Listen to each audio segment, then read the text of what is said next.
roundtable briefing on the Global Innovation Index 2021. This webinar is brought to you by the Ministry of Science, Technology and Innovation MOSTI with the support from our partners. We are deeply honored to have the support from the World Intellectual Property Organization WIPO and very excited indeed to gain valuable insights and key learning points for Malaysia in the context of the GII 2021 report. I am Cassandra and I will be your MC for this event. Before we begin, I would like to cover a few housekeeping notes. There will be 2 segments to today's session. The first session by our distinguished speakers will be streamed live on YouTube. Here, if you have any comments or questions, please feel free to type your questions in the chat box. The second session will be a closed roundtable discussion. Now, to kick off this afternoon's session, we are pleased to present the opening remarks by our very own Dr. Nagulendran, the Deputy Secretary General for Planning and Enculturation of Science of MOSTI.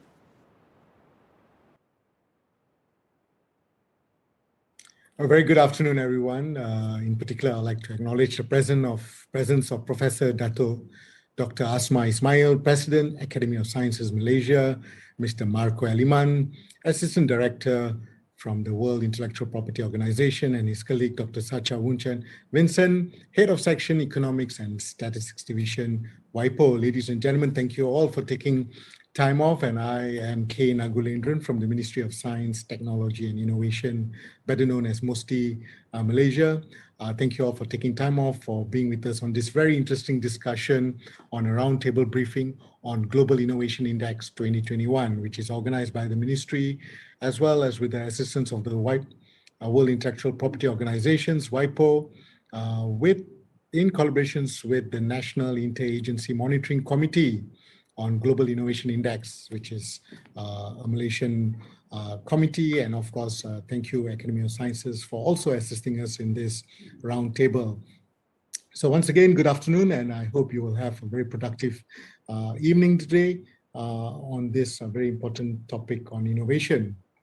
Ladies and gentlemen, as we jointly wade through this pandemic, it has become apparent that business can't be as usual in moving forward. We need to change the way we human interact with the planet, and science and tech innovation will become the bedrock in us building back better and moving forward towards a more resilient society. We as a species have got many learnings from this pandemic, and I think as a species we have moved through many challenges, and innovation has always been a key driver together with creativity in making us a more resilient species. But I think what it also teaches us that we have to live in harmony with nature in a planetary health concept, so that we can all thrive together in this beautiful planet. In this regard, innovation needs to be inclusive. While new and emerging as well as disruptive technologies seem to be taking center stage, and that's really important, but we also must not forget social and local innovations needs to be given equal emphasis to drive change towards a better world. Currently, there are over 200 global indexes encompassing the qualitative and quantitative measurements of science, technology capabilities, economic performance, social and environmental needs and protection. In this regard, I'm sure everyone is quite familiar with the Global Innovation Index, or better known as GII by the World Intellectual Property Organization, WIPO, which is an index that measures how innovative a nation is based on some 81 indicator parameters. Ladies and gentlemen, Malaysia inspires, just like many other nations, to become a high-tech and high-income nation by 2030. And this, of course, is a very huge plan, and it needs a whole-of-nation approach.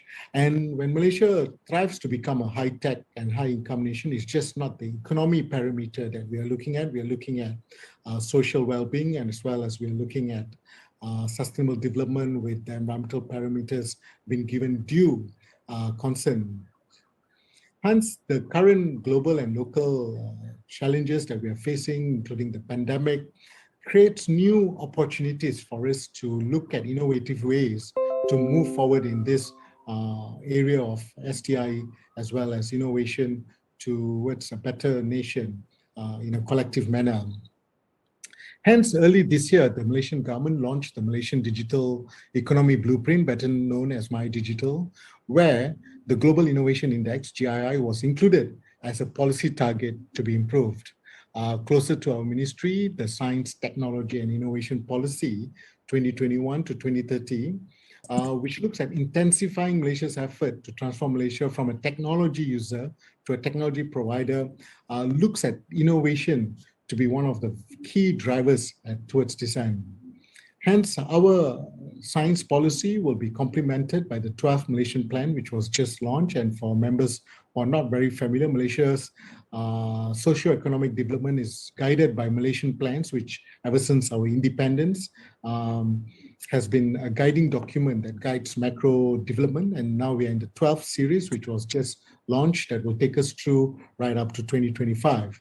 So the Malaysian plan, the 12th version of it, the 12th Malaysian plan, emphasizes the importance of science, technology, and innovation as an enabler to build a resilient nation based on very strong parameters of innovation. Hence, performance indexes such as GII will definitely help us in measuring our performance, but we must remember no one nation is the same, and we in the global south have rich ethno-knowledge systems that is sometimes and often not taken into account in many of these measurements. And I can't emphasize more how important local and ethno-knowledge is, because over millennia, these systems have helped us as a species to be more creative and innovate towards creating a better quality of life. So this is something like I would like to underscore. Ladies and gentlemen, Ministry of Science, Technology and Innovation Malaysia is a supporting ministry and a lead ministry in driving the economy of the country through the STI agenda. We understand how important to ensure progressive improvement in our competitiveness and global standings. Hence, we realize to improve our standings, it's just not MOSTI alone that can do this work. We need whole of nation, we need other agencies, we need every other agencies, private sector, the NGO, and everyone who is viewing it, the people, to assist us in this effort, because we believe innovations happen beyond MOSTI, and many other ministries are also driving innovation. Hence, MOSTI established a committee for interagency monitoring, which is task force on GII, which was established in November 2020. This committee serves as an advisory body, monitoring mechanism, and a catalyst in improving Malaysia's ranking in GII across multiple stakeholders involved in Malaysia's innovation ecosystem. This task force includes various agencies. We work together in trying to improve the monitoring and effectiveness of reporting. We know, for instance, I was made informed that WIPO will not take data just directly from MOSTI. WIPO takes data from a huge net of data available on Malaysia in measuring our innovation indexes. Hence, this committee serves as a good platform for us to assist one and another domestically in ensuring that we get our reports out there, because these reports and which are reflective of Malaysia are being cited in many of these documents, including GII. Hence, one of the approach to facilitate these committees, which I was telling, the interagency committee's objective, is through a quantitative method. Currently, the development of a GII data model is being developed by MIGHT, an agency under MOSTI, which looks at stimulating Malaysia's ranking performance. This data model will enable us to analyze past accomplishments and project possible future performance. This quantitative methodology will be complemented with qualitative methods such as foresight and scenario planning. Various plausible scenarios could be developed and provide our stakeholders as parameters in their planning and improving Malaysia's performance. This data model will also assist us in setting realistic goals moving forward. Hence, this data model and modeling exercise is a diagnostic tool, because Malaysia wants to use science a very strong science policy interface in making the appropriate interventions in improving our innovation. Because we know we need to put systemic measures in place. We just can't be reactive. We cannot just make interventions now and hoping that the GII or any other indexes will improve. It will take time. It will take time for us to see improvement. So we feel these diagnostic tools will be very useful in making us make informed and guided decisions in moving forward. Ladies and gentlemen, many of you may know Malaysia's ranking now on GII is at the 36th position, number 2 among middle-income countries, which is quite applaudable. But of course, we are thriving to improve this index moving forward. Hence, today's discussion and today's session is very important in understanding better from WIPO how these indexes are measured and how moving forward, even for WIPO, in looking at making these indexes not one size fits all. I think that's we also need to look at the background of countries because we all have got very different backgrounds and different strengths. So maybe this discussion today will assist towards that pathway as well. So we are very happy today that we'll have presentations by WIPO, but what's also important, thank you to the President of the Academy of Sciences, who will share with us the Science, Technology and Economy 1010 framework, which is a very interesting framework document, which has been quoted by many. Just in a nutshell, it gives us 10 socioeconomic drivers complemented with 10 technology drivers that will drive Malaysia towards a high-tech nation, which is inclusive while promoting social well-being and environmental sustainability. So this is also a very interesting document that we will hear soon from the President of Academy of Sciences Malaysia. In this regard, I'd just like to end by thanking each and every one of you, each agencies who have supported to make this roundtable possible. Thank you for everybody who are joining us this afternoon.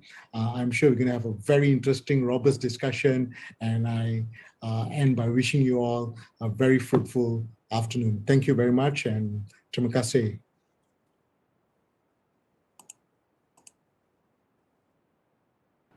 Thank you very much, Dr. Nagulendran, for the opening message and setting the context for us.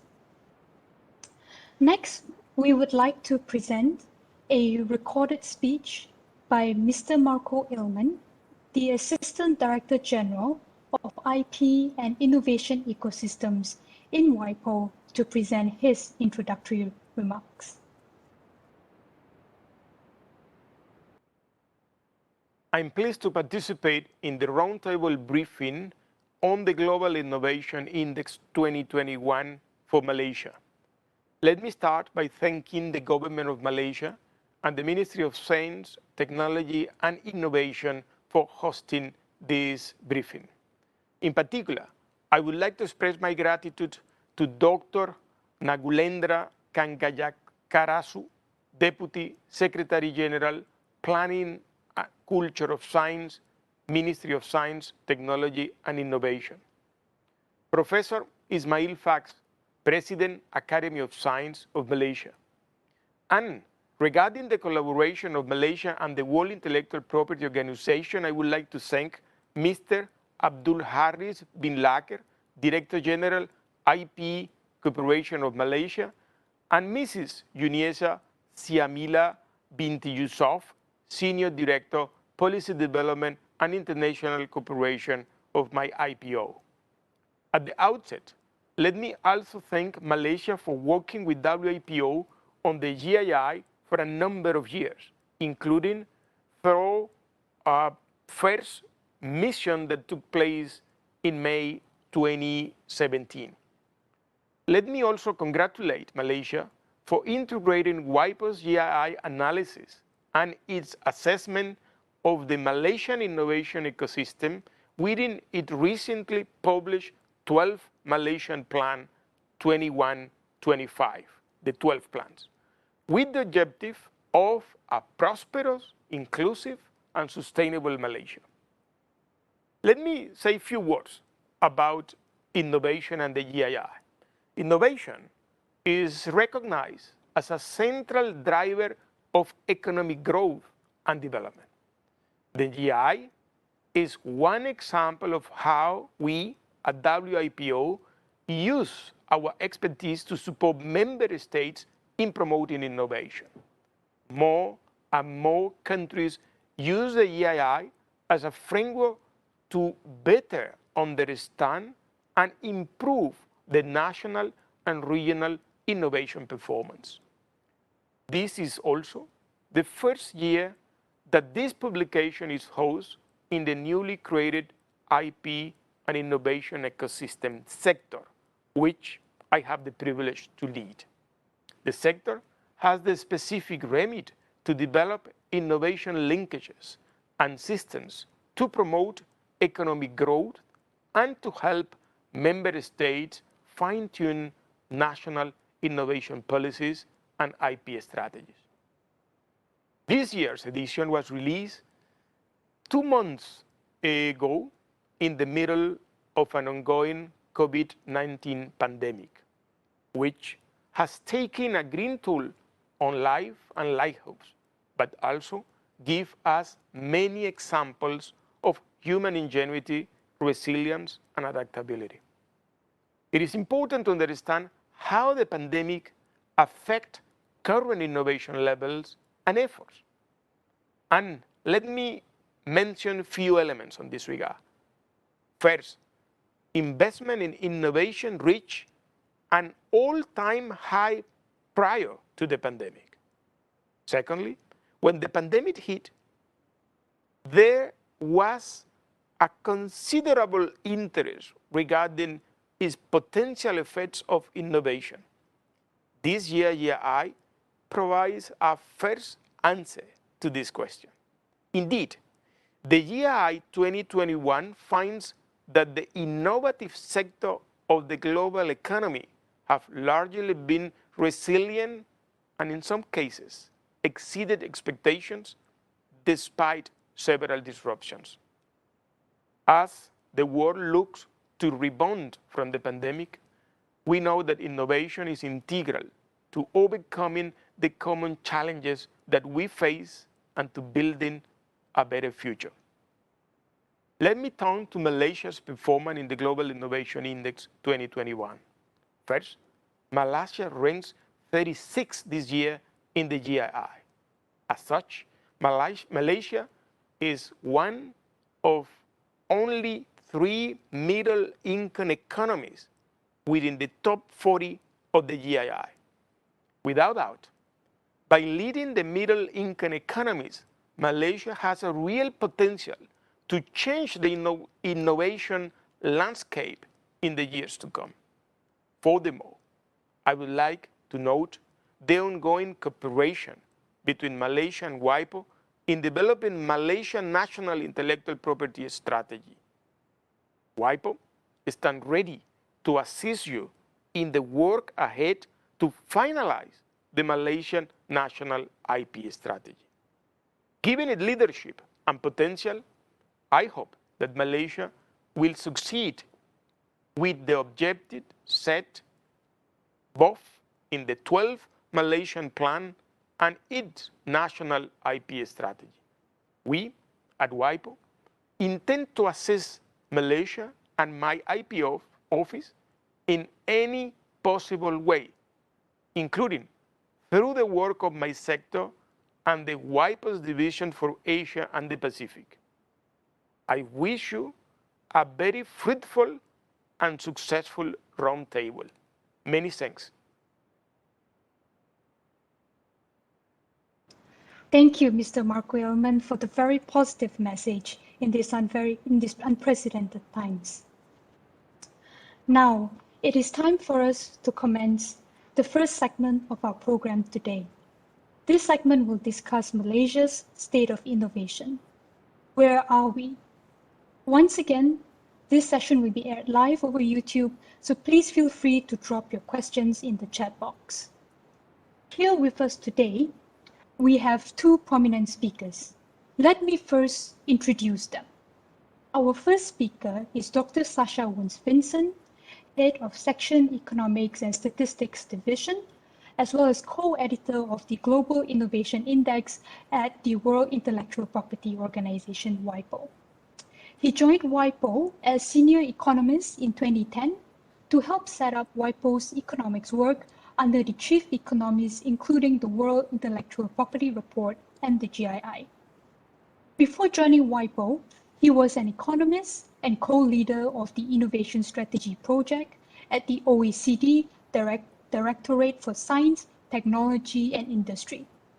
Prior to that, he was the Swiss National Science Fellow at the Berkeley Center for Law and Technology, University of California, Berkeley, and the Peterson Institute for International Economics, Washington.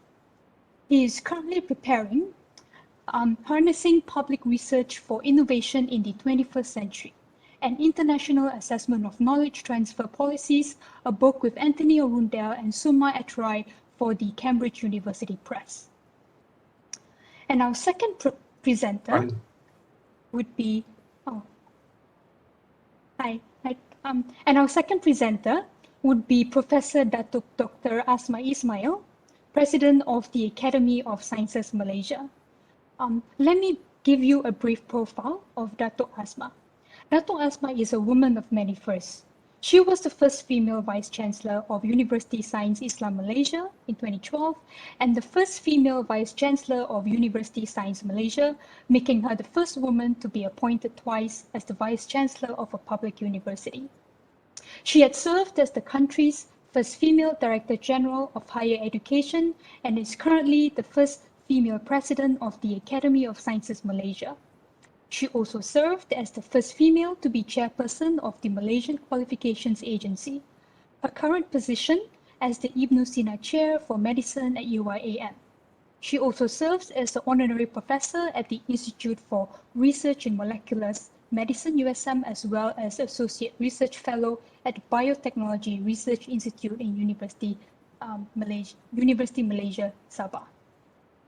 Now, Datuk Asma's field of expertise in medical microbiology and medical biotechnology facilitated scientific discoveries in diagnostic biomarkers that led to the attainment of 16 patents and commercialization of rapid diagnostic tests for typhoid called Typhi., which was advocated by WHO, Typhi.M, and Typhi Rapid. Her scholarly publications have won her numerous awards and recognitions, which includes the National Young Scientist Award, National Innovation Award, International Federation of Inventors Award, and the Malaysia Torre Science and Technology Award. To date, she has shared her knowledge via more than 400 invited talks and more than 50 keynotes at national and international level. Without further ado, may I now call on Dr. Sasha to present his topic on Malaysia's innovation performance in GII 2021. Over to you, sir.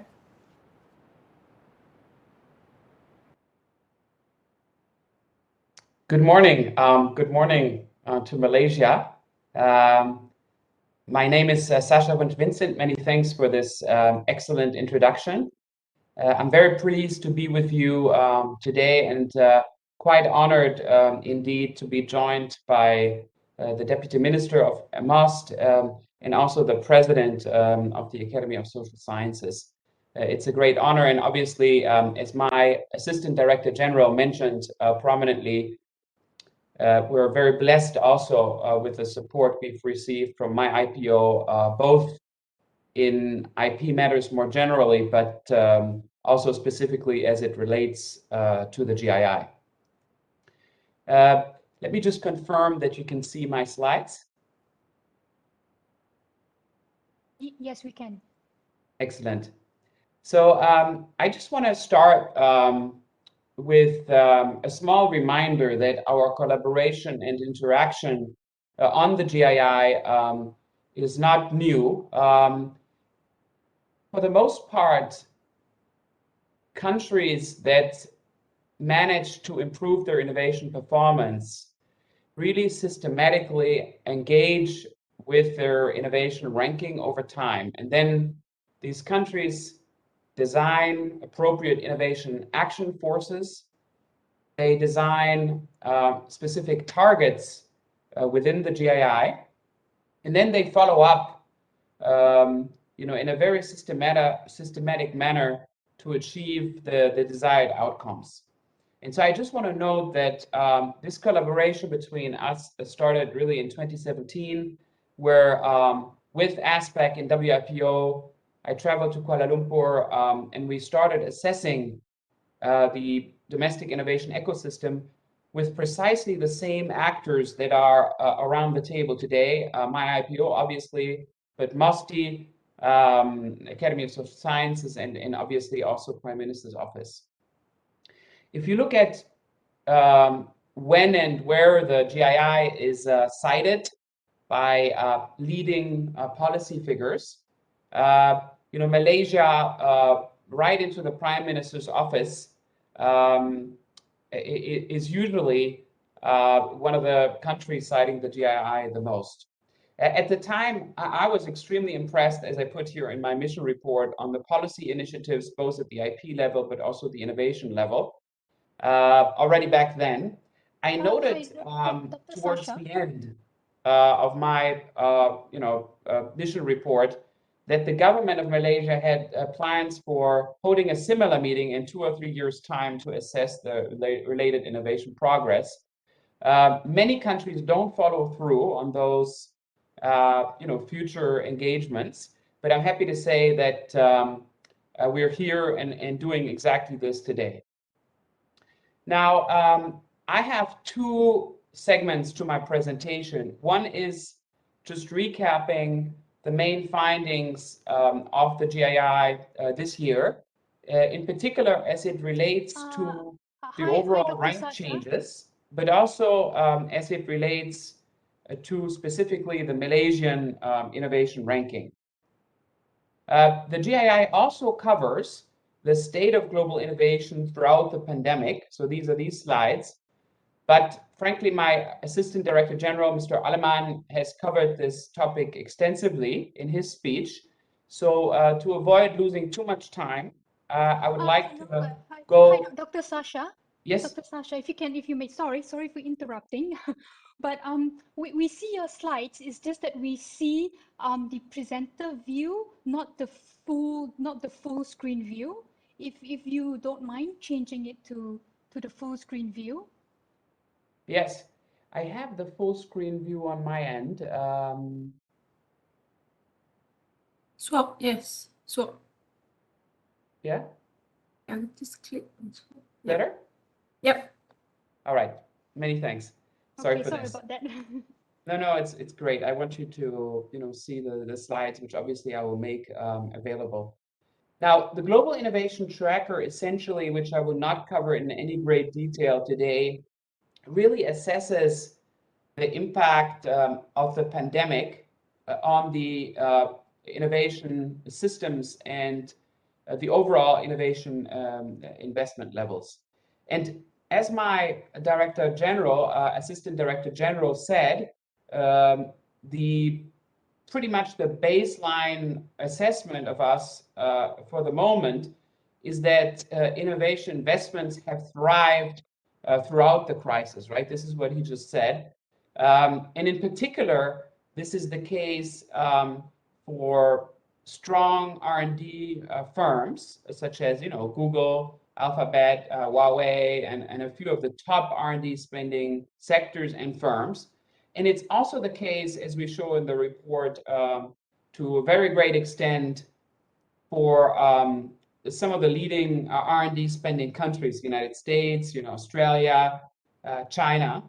Data for Malaysia was not available at the time, but I just want to say before I lead to the core of my presentation that this assessment really has to be done on a country-specific level, and I hope we can discuss it a little bit in the panel. And it has to be done on the level of firms as well. So just because the global aggregate assessment on R&D spending is rather positive, we have seen, in particular in certain middle-income countries, emerging economies such as Malaysia, but also many developing economies and also emerging firms, that the pandemic had far less positive impact, if I might say, on their innovation spendings and outcomes than it is the case for the winners, right? So we always have to be sure to assess the same at in the Malaysian context. Then obviously the Global Innovation Index is mainly about creating an environment that allows us to assess the innovation performance and linkages across about 132 economies. These are the number of economies we can cover, safely with sufficient data. And on those fronts, I think it's fair to say that the geography of innovation is changing, but it's changing unevenly, right? So the main conclusion is that you still have Northern America and Europe leading by a far extent, right? With quite big gaps to the regions that follow. However, there is one region, the region that you're in, Southeast Asia, East Asia, and Oceania, which is a huge region because it encapsulates the whole of Asia except for western parts of Asia.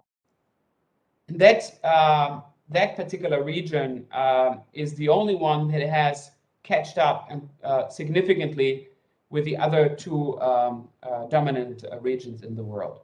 Now, this is mainly on the aggregate. It's mainly a story initially about China catching up in an extremely fast way from rankings far below 50 to now ranking number 12 in the overall GI ranking. But it's also thanks to the very dynamic behavior of Southeast Asia type economies and even others. So Republic of Korea is number 5. Singapore is within the position number 8. China 12, as I said. Surely Malaysia is indeed the second often or third middle income economy in the rankings. So it's made a consistent contribution to the outstanding and improving performance of this particular region overall.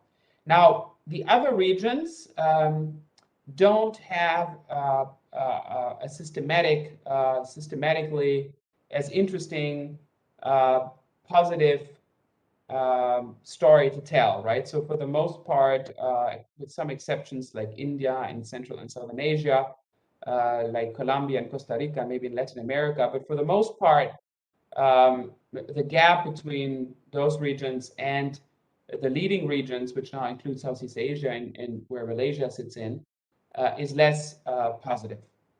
Now, this is really, if you like, a bit of an issue from a UN perspective, right? Or even from a broader economic perspective, right? To really understand what makes Republic of Korea, Singapore, and China, in terms of its huge advances in rankings over time, so different to other economies, and in particular on Malaysia, and I'll get to it in a minute. What really has ensured that Malaysia is so top in the overall rankings and in the ranking on middle income economies, but what makes it a little bit hard for Malaysia to pierce the next level in terms of its ranking, and I'm thinking in particular the top 30 sound barrier, if I may say, and I think in your 12th development plan, one of your objectives is top 20. So just to put this into perspective,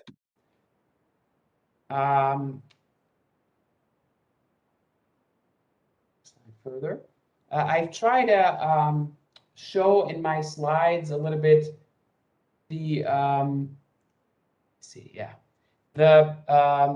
performance increases of some very selected economies. So broadly speaking, I think what I want to say is that there are a few or no countries, very few countries overall in the 132 that have progressive increases over time.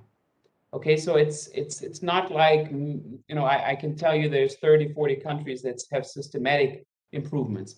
What is true today is that about 50 countries now do what Malaysia is doing. So they have a specific task force at hand, the attention of prime minister level, of the leading ministers, deputy minister, Academy of Science, etc. And there is a task force, and we are invited, and every 3 or 2 years, there is assessments. Sometimes the GII is included in a law, like in the case of Vietnam or the Philippines. And sometimes the GII is included, like in the case of Malaysia, in development plans or innovation policies. So that is really a big success, which is more than 40, 50 countries.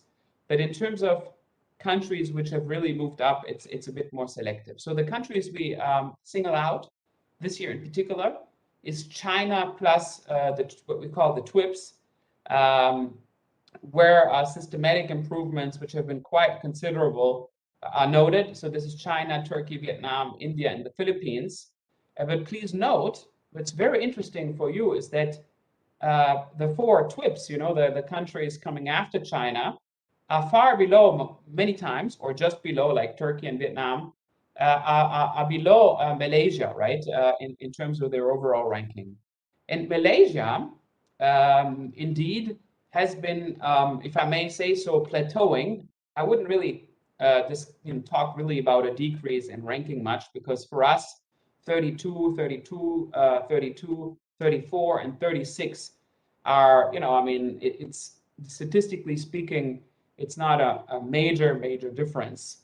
Although it might come as an initial disappointment in Malaysia, it's really, it's really not. But still, the question before us is what has happened to avoid Malaysia actually piercing the top 30, and this should be really the topic of the discussion. And I would really like to piggyback a little bit on the discussion that we had last year in 2017 to understand what has happened so far and what I back then singled out as potential levers for action. Now, in the light of time, let me jump now to the results for Malaysia that I think you all know, because I know that the GII scores and ranks are studied quite extensively. But so broadly speaking, the message is that the rankings have been fluctuating, okay, just above the top 30. I'm starting from 31, but then, 35, 33, 36 in the most recent years. Statistically speaking, again, I wouldn't make such a big deal out of the, going from 34 to or 33 to 36. I would like to draw your attention, however, on the fact that progressively over time, initially, we've singled out, and particularly in 2017, we singled out that your innovation outputs, broadly speaking, were significantly lagging or were lagging your rankings on innovation inputs. This was even more dramatic, or not dramatic, but it was even more visible in 2017 than it is now. And this, interestingly, and we have to do more analysis on this, has changed, as you might have noticed, in 2021 for the first time, where outputs overperform over inputs. Now, again, the GII is not a perfect instrument to measure innovation outputs, correct? So rather than just rejoice that outputs now in Malaysia are very strong, I think we have to unpack it and try to understand what has driven those increases. This will not be possible, obviously, today in a 15-minute presentation, but I would like to invite Malaysia to work with us to unpack this particular interesting finding. The right-hand side of the slide shows what areas Malaysia is particularly strong in, and this is market sophistication still, but also, as I just said, knowledge and technology outputs. Then we go to creative outputs. So it's the second of 2 output pillars. So this is your third strongest pillar. Very interesting, right? A reversal possibly from previous rank outcomes. And then we, in fact, go down in terms of the ranking with infrastructure being the least strongest pillar in this institutions, and human capital and research. I would like to highlight, however, that of course, as we all know, Malaysia has peak performances, right, in infrastructure, institutions, and human capital and research nonetheless, right? So it's very interesting. Sometimes when I do this pillar rankings, the pillars that rank very low, infrastructure or human capital in this case, for the most part, the country is actually not doing well at all, right? Or relatively to its top ranked pillars. But we all know that Malaysia has extreme strength in infrastructure and also human capital, but it's islands of strength, and then there's certain weaknesses that taint the strong performance of Malaysia overall in these rankings. Now, we can, then in more detail go through relative strengths and weaknesses. I want to note two things. One is, here are on the left-hand side are exactly the strengths in human capital and the broad R&D environment that we see in the GII. So although it is not ranked as the strong pillar, we have graduates in science engineering ranking 5 in the world. Quality of universities is excellent. Then you have tertiary education, which is extremely strong. The clusters in Malaysia seem strong, so it's quite interesting. But at the same time, you are having on the right-hand side, we note that too few Malaysian top enterprises spend top dollars on R&D, right? So you have, in a way, you have this, it's almost like a contradiction, or so on the one hand side, you have strong R&D and human capital base for doing R&D, but then on the other hand, Malaysian enterprises are not investing sufficiently enough. And in fact, as indicator 534 also shows, 535, at the same time, the number of Malaysian firms that actually use all these talents, that actually recruit top researchers within their enterprises, this is indicator 535, is quite poor, right? 59 relative to the overall rank of 36 of Malaysia. Finally, I want to note something on intellectual property, also relative to 2017. So it is indeed true that a few of the IP indicators, utility models, trademarks, and industrial designs are still relatively to the ranking of Malaysia and relative to its peer groups signaled as a weakness. At the same time, you've made relative progress in use of patents and PCT. And indicator 712 actually says that when you have brands, then the brand value of the limited number of Malaysian brands is actually quite high. So it's a quite interesting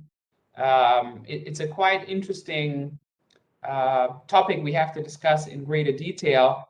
Arguably, to pierce the top 30, you do need a strong internationally recognized firms with a strong own domestically engineered products or services that are designed in Malaysia and also branded in a way, following the footsteps, if you like, of some of the strong existing brands that you have. And I would like to think that that is a priority area for Malaysia, to have these strong, recognized domestically engineered products that have a face not only to other businesses as recognized brands, for instance, in the field like traditionally semiconductors and so forth, but also maybe a consumer, a face to the international consumer. And this is precisely the topic that we had discussed at great lengths in 2017. So the general idea how to benefit from still the relatively strong presence of international research and manufacturing players in the ICT field in particular, to try to, with openness to trade, FDI, and licensing, to maximize the diffusion and what we call local spillovers, right? And that's going to be an interesting discussion, how you feel about we have progressed since 2017, right, in terms of creating absorptive capacity in domestic Malaysian firms, in improving the linkages between Malaysian suppliers and international firms present on the local ground. To which extent, in fact, we've managed to diversify in terms of FDI, but also local production capacity away from just semiconductors, right? So in which way is this plateauing that we've seen in the rankings also linked to a hard diversification or a challenging diversification to new and other sectors? Finally, also the linkages that we've seen between public research and markets and firms, at least by GII assessments, deserve more policy and business attention. The final slide that I have here before closing my presentation is related to a similar topic, and that is the cluster ranking that we do within the GII.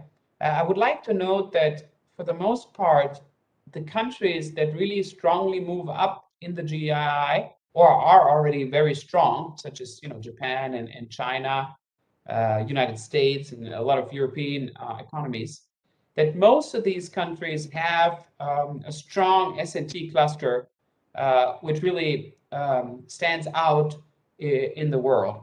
And this is not just a US, Boston, Silicon Valley phenomenon, or a phenomenon for Munich, around Germany, but by now it's in fact also a phenomenon for emerging economies, some of which are actually far from top GII ranks, such as Iran, such as Brazil, such as India also. So many emerging economies which don't rank top 20 still have an outstanding cluster. And if you think back to my Malaysian point, I think this is something that we should consider quite seriously also in the Malaysian context. And I know from your 12th development plan and from previous discussions that you are active on this front, but it might require a better selection of the cluster and a certain number of products and firms, providing better linkages from public research to these firms in a more strategic, it could provide it might be important to have a strategic focus of this, which also obviously is linked to the work of WIPO with my IPO, so my Aspect colleagues, which I think are also on the line, and then pursue this more strategically. So this is my presentation. I have a great detail, obviously, in the GII and also in my annex slides, which I'm showing here quite quickly. One could go, and this would be the subject of another detailed meeting, or maybe the panel. One could go panel by or pillar by pillar and discuss relative strengths and weaknesses of the data supplied, think through some of the more horizontal questions which I outlined earlier on, right? The challenges in terms of building strong perceived innovators, providing more space for entrepreneurship in Malaysia, a better strategic use of IP. But that is the subject of the discussion, I think, and also I think the subject of further meetings, in particular as we have limited time today. So with this, I would like to stop my presentation. I would like to really thank Malaysia for the consistent engagement over time, my IPO in particular, and also MOSTI, and also thank, of course, my colleagues, Mr. Andrew Ong and Yimin, for all their help and work from the Aspect Bureau provided to Malaysia in the recent past, but also the future, I hope. Back to you.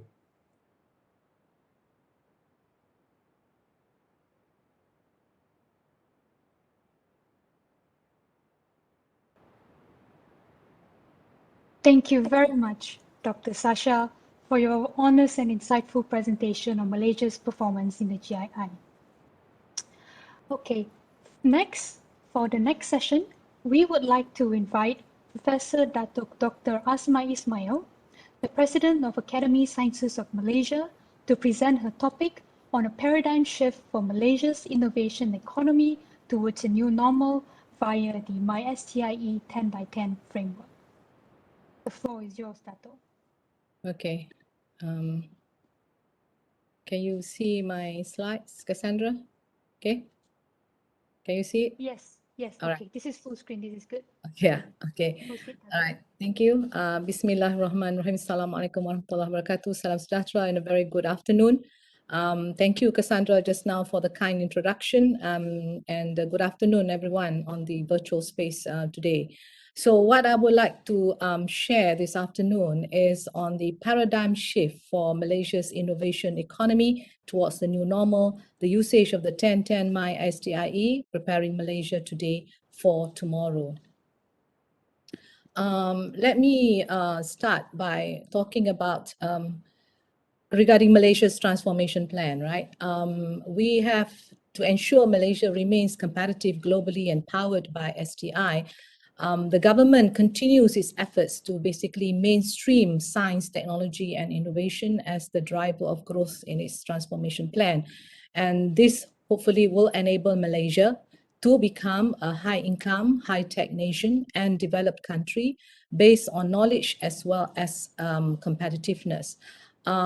With the rapid change of technology brought about by Industry 4.0, we know that we need to instill innovation in order for us to move productivity. But the question then is that, are we there yet? And if you look at the Malaysia's overall performance in the GII, and I think the WIPO has already mentioned this several times, that we are not doing pretty shabby in the sense that in the GII ranking within ASEAN countries, we rank like number 2 to Singapore, but within the upper middle income group, we are like number 3. So not too shabby, but the thing is, I think we should not be too happy because we are like a big gap in terms of score from Singapore, and that the one beneath us, which is Thailand, is only a smaller gap, right? So basically, if we now deep dive further, and I ask the Academy to now give us a 10-year scenario so that we see where we are in terms of the rank and score, and you see that we are on a downward trajectory in terms of our performance was better in 2013 compared to where we are now in 2021, right? So, and if we deep dive even further and look at the 7 pillars and where we are in 2020 and where we are today in 2021, I was quite happy to see at least, you know, the human capital or talent and research, we're doing pretty good in the rank of 1st to 33, but it looks like we're dropping in 2021. Infrastructure definitely taking a regression here. Even for market sophistication is also going on a regress state. For business sophistication, we're doing well in 2020, but now down to 39. Just in terms of knowledge, technology output, we seem to be improving, but the rest is still not there yet. So we seem to be regressing in more pillars compared to 2020. So obviously, ladies and gentlemen, we cannot afford to go down on this trajectory. What we need to do now is not just analyze data every time GII comes out with a report, but what we need to do is to embed innovation in the country. So we need to do a reality check on Malaysia's performance, and this need to be done so that we can understand now the big picture on the current issues and challenges. And when we deep dive, that's where we need to undergo a paradigm shift that needs to happen once these are identified. What is the problem? When to answer, are we there yet? What is the problem? Number one problem is that in terms of governance, right? The incongruence of the socio-economic priorities and the research priorities. Here we have the RMK or the various Malaysia plans that is going in one direction, and then we have the the research priorities in the country that is going in another direction. So basically, there is no convergence. The convergence between the plans and what is the emphasis for the researchers in the country to do is not quite clear, and the impact therefore is not realized. And basically, to move forward, we need to move as a one nation approach with STIE obviously as the enabler. And what we have so far through Malaysia's past policies and plans, the idea of science and technology as we seem to do seem to be approached by chance rather than by design. And then we have this problem of where are our researchers? If you look at all these other countries like Korea, Switzerland, Japan, even our neighbor Singapore, the reason innovation is doing pretty well in Singapore, right, Singapore is in the top 10, is because the business sector has a lot of the researchers, right? And about 50-50 between where the government sector, the public sector with the universities, and also in the private or business sector. You see a high number, especially in Korea where innovation is very strong, a high number of the researchers are actually in the business sector rather than university sector. But if you look at Malaysia, we have a whopping 79.9, almost 80% of all the researchers in the country are locked in the universities, either public or private. And only about 15.8% is actually there in the business sector. So therefore, innovation cannot move that much, right? And this is the reason Malaysia's research, therefore, is neither industry nor impact driven, because since it's mainly in the public sector, among the 79.9 is mainly in the public sector, and we also in the public sector do not transfer it to the private sector as efficiently. Right. Then in terms of money allocation for us to do research and for us to now move research, development, commercial innovation, commercialization, if we were to concentrate on this data that is done by the Academy of Sciences, we find that Malaysia invests too little on experimental development, the ones that is commercial. Yeah, majority of our research in 2019, the allocation fund for the country is mainly in the fundamental, which is the red bar, and then in the applied, which is pre-com, but the one in the com onwards, right, commercialization onwards is only 24.5%. This green bar is very important, ladies and gentlemen, because if you want to move innovation in all these countries that are innovative, it is the experimental development allocation that makes the difference to drive innovation for the country. So we need, obviously, we understand, we need fundamental to drive applied, right? And for that, we also need money to allow for translational research to move forward. So based on this that we have presented to the government in RMK 12, the 12 Malaysia plan, the allocation, it was mentioned in the budget speech, the allocation of now 50% is now there in experimental. So now hopefully this will be a good indicator for turnaround in our innovation landscape, with 50% now pumped into the experimental development, and good now for Malaysia for a long time has been at 1.04 or less, but this time around is moving to 2.5% in the next 5 years for the Malaysia plan. And because we are seeing a very high amount, just now I said 79% of our researchers are in the university, so now we have for RMK 12, 70% on R&D by industry. So hopefully now a lot of the PhDs that have been graduating will now be employed by the industry so that now they can drive innovation. So this is what we are hoping with the change that is there coming in RMK 12. But, you know, despite it all, we since our independence, we do have pockets of excellence. It's not that we don't. If we divide the industries as done by our economic planning unit, we have the pace setter industries, the adapters, the imitators, and the laggards. And what we are finding here, we do have pace setters industry like EE, electrical, electronic, automotive, pharmaceutical, food processing, etc.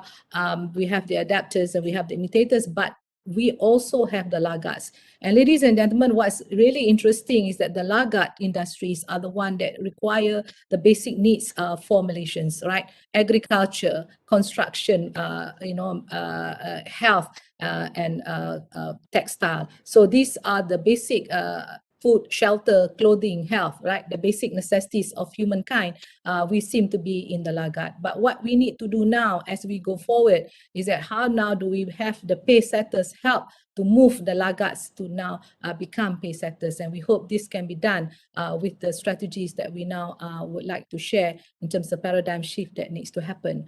But despite all that, if you look at the overall picture of innovation imperative as done by the World Bank in the latest report in 2020, it shows that this is the comparison of innovation done from the East ASEAN countries, and this is Malaysia right here.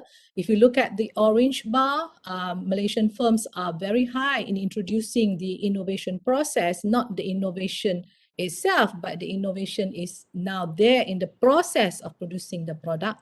So we're doing pretty good here. But in terms of our industries using indigenous technology developed by R&D by Malaysians, we are the lowest among the East ASEAN countries.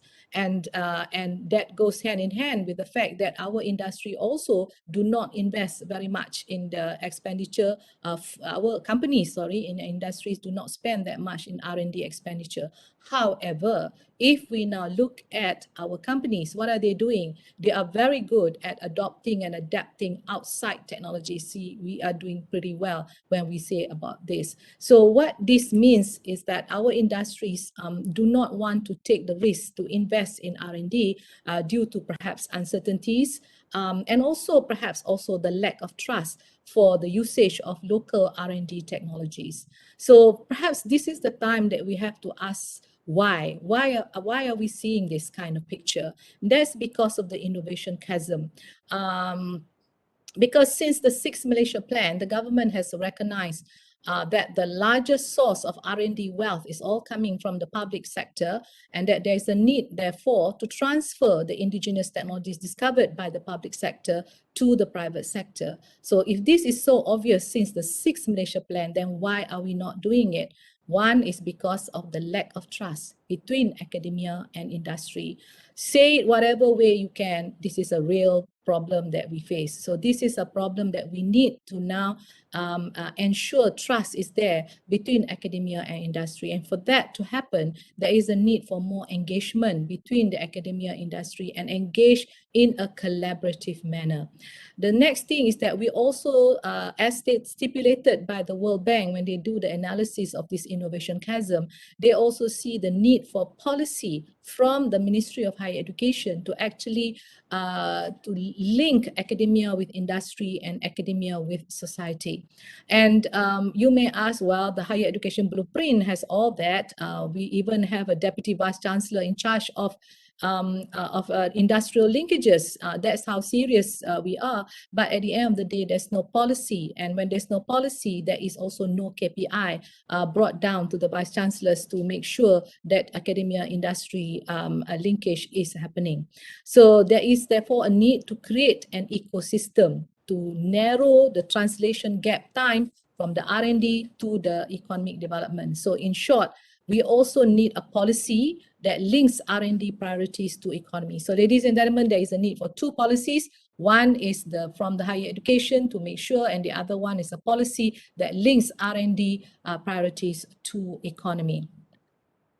So as we see it now, the downward trajectory, our poor performance is due to the fragmented STI ecosystem with too many researchers in the universities producing outputs that have little traction with the industries, and the lack of obviously also of long-term R&D investment strategy across all the stakeholders. And this was the analysis done in the recent Science Outlook done by Academy Science Malaysia regarding the STI landscape for the country. So what we can see here is that we cannot do the same thing over and over again and expect different results. And as a result, what WIPO is saying, Dr. Sasha is also saying, we seem to be fluctuating up and down down in terms of ranking. So to me, it's not about the score, it's about the situation in the country itself.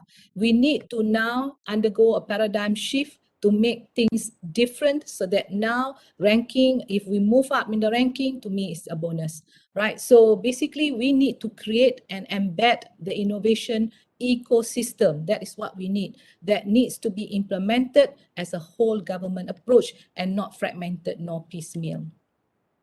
So to address the economic disparities and show results, we therefore need to create seamlessness between the R&D priorities, the socio-economic development and environmental sustainability for the country. I think Dr. Nagu has also mentioned about the need for planetary health that is there, right? So for the first time in 2020, December, we have launched, the country or MOSTI have launched the National STI policy for the first time that officially links science and technology driver to the socio-economic drivers for value creation. And this is where this is a policy that now makes sure that STI, when we do our research, is now linked to economic, socio-economic development. And how we allow that to happen is the glue, what we call the glue, is the 10-10 My STIE framework that I would like to share with you today. And basically, how do we derive? The 10-10 has got 10 science and technology drivers with 10 socio-economic drivers. And how we arrive at the 10 technologies that can last you up to 2050 was when we did the foresight study regarding what are the technologies that will bring the world, or the global technologies that can bring Malaysia with our existing strength that we have to 2050. We did this in terms of what are looking at the national priority areas with research capability, analysis of the emerging and declining technologies. We did industry analysis, and more important, we also look what is the global trend in terms of the technology drivers and global, in terms of the top 10 technology drivers and the global technology drivers. And this is what we derive at. After many stakeholder meetings, we come to agreement that we need 5G, 6G, sensor technology, 4D, 5D printing, advanced material, advanced intelligence systems or AI, cyber security, augmented reality, blockchain, neurotechnology, and the whole gamut of bioscience technology that we need. And driving 10 socio-economic impact, right? And this and for Malaysia, that's relevant for Malaysia, that is energy, business and financial services, culture, arts and tourism, medical and healthcare, smart technology, smart city transportation, water and food, agriculture and forestry, education, environment and biodiversity. What I'm sharing with you today, ladies and gentlemen, it has been approved in the 12th Malaysia Plan, and the 10-10 My STIE framework has been recognized by EPU in the 12th Malaysian Plan as the game changer to change the landscape of research, development, innovation, commercialization, and driving economy for the country. So basically, how do you apply the 10-10? If you look at the horizontal analysis, if we were to take up 5G, 6G, right? In the movement of 5G, 6G, there is a need to combine the fundamental with the applied to now arrive and improve the 5G, 6G capability that we have. But the 5G, 6G basically can drive any of the socio-economic factor drivers that we have listed here, all right? So important that whoever is listening, that we are having fundamental as well as applied together to move any technology that we have here to change and make an impact to the socio-economic drivers. And if we are now looking at the vertical analysis, if we were to just drive agriculture alone, you find that we need a combination of the technologies in order to drive agriculture industry. We need, in order to drive the agriculture industry, we also need to work in a multidisciplinary manner, right? This 10-10 My STIE will insist on the collaboration and convergence of knowledge of multidiscipline working together. So there's no sidelining of people in the arts or humanities or religion or spiritual and then separate them from the sciences. No, we have to work together. I said this is a one nation approach. We have to work together to provide solutions to the agriculture industry. So we are working in a positive, in a multidisciplinary research. working in collaboration. Several technologies is needed to drive this together. And also, as we now develop the technologies to provide solutions to agriculture, we hope to see a positive multiplier effect to the other socio-economic drivers as well. And what we are seeing, the usage of 1010, I also worry about planetary health. And as you are providing the solution, that is important for us to now ask, what kind of economic policies that we have in agriculture industry? And if we now use drones or whatever to now come in, is it going to make a change? Is it going to create problems with climate change or environmental diversity, biodiversity, environmental sustainability? All this you have to think in mind when you provide the solution. The other one is that in terms of talent development, ladies and gentlemen, if you deep dive into each of these technologies here, you will now find, right, there is a need for different sub-disciplines in order to be able to move each one of these technologies. This then becomes the guide for the universities, for the polytechnics, for the community colleges to now be able to provide what kind of curriculum that is now needed to be able now to create the base support of the talent that we need to drive a certain industry. All right. So this is the power of what 1010 is all about. And in order to move that, we have agreed that 30 niche areas will be the focus areas for each of these. If you look at energy, there'll be 3 focus areas or niche areas. If you look at business, there will be 3. So all in all is 30 niche areas that will now be used as a guide and to move the country for the first 2 to 3 years. And these niche areas will change accordingly to the needs of the market. Right? So it's not carved in stone, but it will change according to the needs of the market as we start to do the foresight studies for this. And this is not enough. If we now have this kind of a plan, it's got to be brought to the locality. If the rakyat or the nation as a whole cannot see the impact of the R&D that we have done, this is not good enough. So this is where we say all these academic science have even mapped the various locality, because very important for us to know where we're going to do agriculture work, where we're going to do the EE that is best, and where we're going to do halal ecosystem that is best. And we have mapped this for Malaysia all the way from West Malaysia to also East Malaysia. And it's very important that when you want to move anything, that you have to be near to the universities and whatnot. They can provide a lot of help to you. So what we are saying here is that the application of the 1010 MySTIE in every location will hopefully move each of the ecosystem up the STIE value chain and hopefully realize the shared prosperity vision of 2030. But let me put this emphasis. You cannot simply be doing this like what we've been doing. Oh, because you are in the north, whatever you have discovered in this particular university, you just turn around whatever area near you. That is not good enough, because in order to make the whole ecosystem work to drive that particular industry, we have to look at the 8I analysis that can now find out whether the ecosystem has enough of the enablers that will drive and make, for example, electronic industry as a pace setter for the country, right? So what we need to see here is the infrastructure there? Is the infrastructure there? Do we have enough intellectual capital or talent pool that's going to be able to drive that particular XX industry?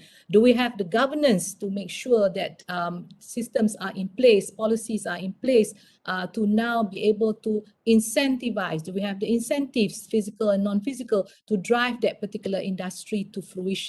And do we have the institutions, the governance bodies, the quality of the institution, the bodies, the industry associations, etc., to now be able to back up and make this thing work? And do we have strategic partners for all this to happen? And do we have the best practices and standards that will allow whatever products that we have created to undergo internationalization? So the 8I analysis need to be hand in hand done together with the 1010 MySTIE framework. And that again, in the collaboration that we do we have the connectors, players, the producers, and the manufacturers, the technology providers, the financing providers, the standard setters and regulators, the supply chain logistic providers, the market access providers, the capacity builders. All these need to be thought through when we are now proposing anything to move and creating an impact as an industry in the country. Do we have the money to now make sure this happen?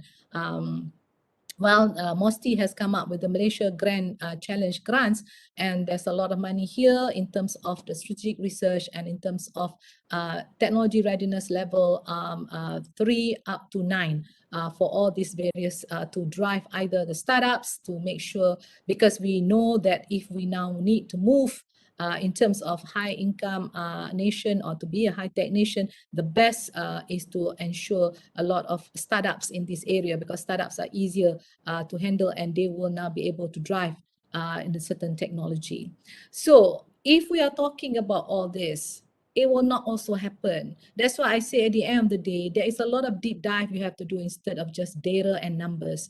Because for all this to happen, right, for even 1010 with the ideas that it has, the coordination between federal and state authorities on SDI matters is vital for Malaysia's SDI ecosystem, because the bulk of the resources, as we know, are with the federal agencies and ministries, while on the ground SDI related activities are going to be done by the state. So whether you like it or not, there need to be harmonization of SDI policies by the major players that will nurture the integration of business entities and other stakeholders. All this will play the role in trying to make sure whether whatever we have planned to embed innovation is going to be able to be a long-term thing that we're going to see for the country. So for the paradigm shift, first of all, there is a need to change the landscape, the Malaysia's STIE landscape. There need to be there. Among all the R&D performers, like I said, we got to work with a one nation approach, not each ministry doing their own thing. And this is where we say the need for the R&D performers to now do the 1010 My STIE as the motherboard. It's a motherboard framework to be able to guide either you come from the health sector, or you come from business sector, or you come from the manufacturing sector, or whatever sector you are. The 1010 My STIE is seen as the motherboard, and that the coordination, the finance, all this by the MTDC, CRES, MAGIC, MAFCAP, all these Cradle and other angels will also be financing based on the 1010 framework. And in order to move this forward, there is a need for innovation accelerators to be there in the country that will facilitate the innovation, right? And we have recently the Malaysian Research Accelerator for Technology and Innovation, or Meranti, that has been set up to now basically move economic-oriented research. That means it can come from any sector, health, community, whatever, but if it's now towards economic, that is coming under Meranti to drive it. So we have all these innovation accelerators in defense, in education, in community, in health, digital, physical, trade and investment is all there. And all this will be coordinated by the research management unit that now is the central controller of all the funds that is now going to be allocated for R&D and so on and so forth.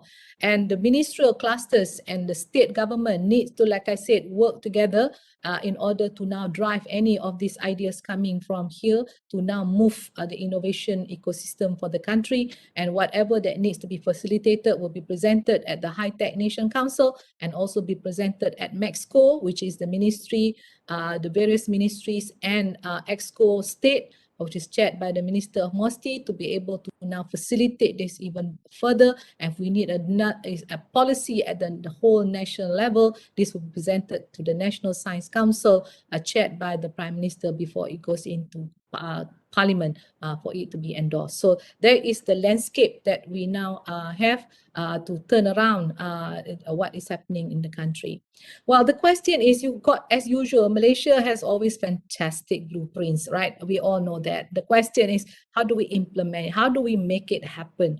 How do we put these ideas on the ground and actually make it realize, make it happen, right? So the question is, how do we use the 1010 My STIE framework to actually create a sustainable change to society? And the second question, how do we use this 1010 framework to actually move industries in the country?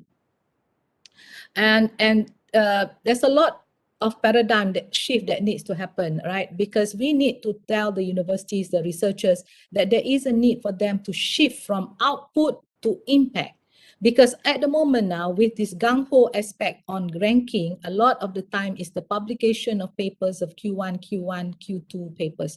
And Malaysia, we rank like number 23 in the world in terms of publication. We have more than 270,000 publications that we have, right? But at the end of the day, in terms of knowledge generation, what have we done with the papers that we have published is rather low. So there is a need now to put these lecturers and researchers in perspective that there is a need to move, not just doing research for publication, but research needs to be translated. So there's knowledge generation, knowledge dissemination, but there must be knowledge translation if we are now going to make an impact to the country in terms of the innovation ecosystem. So and as we know, successful translational research against the SDG that is human-centric will create an impact. But to create this impact, as I say, the researchers in the country has to go beyond academia in order to create knowledge for change.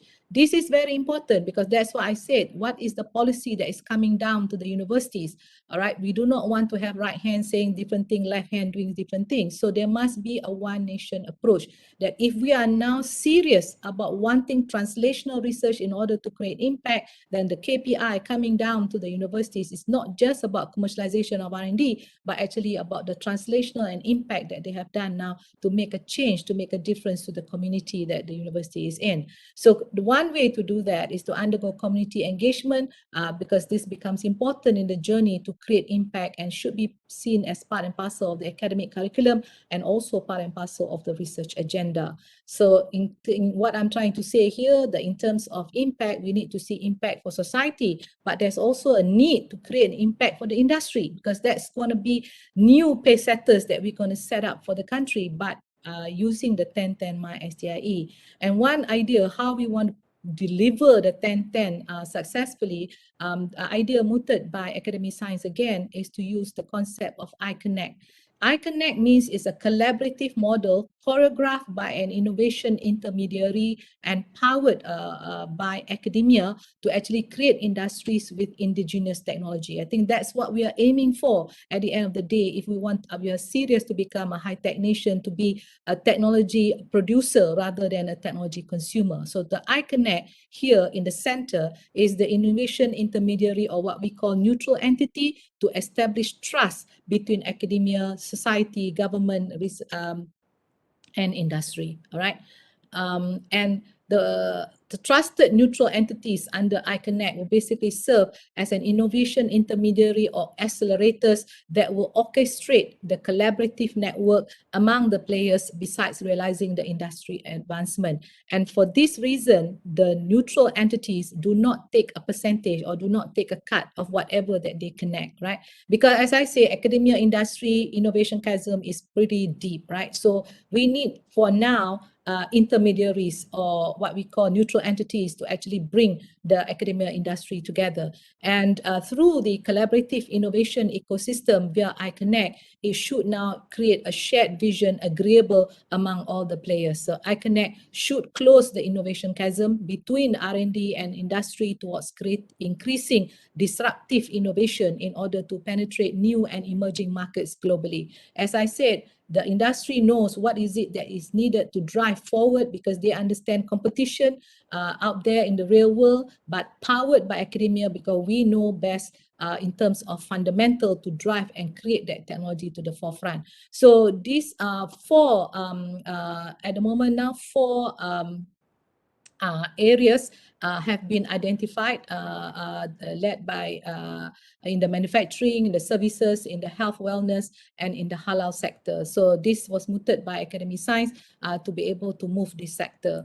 So I would like to share with you, all right, because always the evidence base is the best in trying to say, well, you have another idea, does it work? Okay, so a lot of skeptics, that will be the question that will be asked. So in terms of, I would like to share with you what has happened to an iConnect that is modeled after CREST. Now, CREST stands for, of course, CREST is in Penang. It's the Center for Research in Engineering, Science and Technology that has been mandated under the Economic Council to actually drive industry powered by academia to drive the EE industry for the country. And this is, of course, brought together by CREST with all the top EE players together with the university lecturers. So in the last, from 2012 to 2020, within 8 years with the establishment of CREST, basically in terms of research and development, they have managed to get 165 collaborative research projects approved with 103 companies, 25 universities working together. But what's important is that you begin to see industry funding is 64%, where CREST grant from the government is 36%. So now you begin to see how industry is also coming in providing the fund. In terms of cluster development, this is where it's very important, because once we know what is it that the industry really need in order to make Malaysia to be on the map, right, to be a pace setter. So one that was there was a GAN cluster to create LED, and from this we have now with 75 million pump in have now generated within the last 8 years 10 international patents, 70 epitaxy experts, and recipe for commercial grade LED. We have managed to create 2 world-class GAN-on-GAN labs, one in USM Penang and the other one in Nusti Malaya, and a gateway to billion-dollar deep tech opportunities. CREST is actually moving deep tech. Okay, we are not talking about regular technology here, and this is the technology that is there with the 1010. And at the end of the day, the commercialization is actually based on what they have done in terms of the companies that have the startups that they have now moved, an RM 5 billion FDI realized in high value added activities that is there, and return of investment of 11 times, right? And the capability of commercialization rate is 27%. If you leave it to the universities to drive, is about 5% commercialization rate. But if you have the industry driving it, it will lead to about 27% commercialization rate. But what's more important is that you cannot develop all these industries in the EE without the support of talent development, right? And within the last 8 years, they have managed to train 9,000 deep tech talent network of industry domain experts and academic researchers, and also industry trained MSCs and PhDs, and also undergraduates that are trained in industry-based projects and skills. So as you are aware, that one of the things that has been said is that there's a mismatch between what the education sector is now providing compared to what the industry really needs. So actually now they are providing what the industry really need, right, by working with the universities. But important, I said to you before, is that what is the spillover? What is the economic spillover and multiplier effect that you're going to get if you now pump in money to do proper research like what we have done with the GAN-GAN project, GAN-on-GAN project. And this GAN-on-GAN has now created more spillover in terms of system on chip, light emitting diode, radio frequency, electric vehicle, and this in itself has generated its own economic potential market for all the things that is now powered and by the GAN-GAN output in terms of the research that has been done. And you can see yourself the kind of potential market it has generated, and of course the kind of companies that is now coming in to work with the researchers. Driven with this kind of aspect that we see is driven by the industry, powered by academia. And what CREST, our iConnect model, has done is to show to you that with a trusted collaborative platform, that's the key word here, you have to have that CREST is behaving as a trusted neutral partner that will bring the academia, industry and society to see that they are together to address the gaps between industries and universities, implemented the working collaborative R&D model that we champion for, streamlined and accelerated industry-driven collaborations, managed to transform talent and skills in high value added areas, acquisition of world-class research technology, because when with this kind of aspect, we're actually working with Nobel laureate, and that's how we drive the GAN on GAN, improve R&D capacity and infrastructure, and above all, build trust between all the stakeholders. So the CREST model, or what we call innovation intermediaries, to close the innovation chasm between academia and industry, seems to be working very well, and probably is an example to be replicated. And we now, as I said, 3 more, or rather 4 more, will now be made available. And in the future, we hope to be able now to create iConnect with these innovation intermediaries aligned to 10 out of 15 key economic growth activities that is now aligned by the shared prosperity vision of 2030. So this is the paradigm shift that we need to see, that we can show you evidence-based that it can work. So why not we now say to ourselves, let us concentrate on what works to actually move the innovation agenda post-COVID-19 pandemic for the nation. And let's work on this as a whole nation approach, and no longer as a fragmented approach. And hopefully, if we do this together and we do it well, it will enhance the GII ranking. And if we do that, that will be a bonus. So because to me, it's not just enough about talking, what you do has more impact than what you say. So thank you very much. Back to you, Cassandra. Thank you very much, Dr. Kasma, for very insightful, enlightening, and raising very poignant questions in your presentation. Now, if I may, just very quickly to summarize both the presentations by Dr. Sasha and Dr. Kasma, what we hear is that today Malaysia is doing all right. We have pockets of excellence, but we are plateauing. And the problem is that the danger of that is that if we are not moving forward, as we can see in the slide earlier, we are heading towards a downward trajectory. And because of that, there is an urgent need in all of us for quick integrated action beyond just data and analysis, and a paradigm shift on all our parts to create and embed the innovative ecosystem in the country. Now with that, I would like to conclude the first segment of today's webinar. A huge thank you to all our YouTube viewers for joining us. We shall be ending our live session, and for the rest of us here, we will be proceeding to the second segment. But before we do so, we would like to ask all participants to turn on their camera for a brief photo session.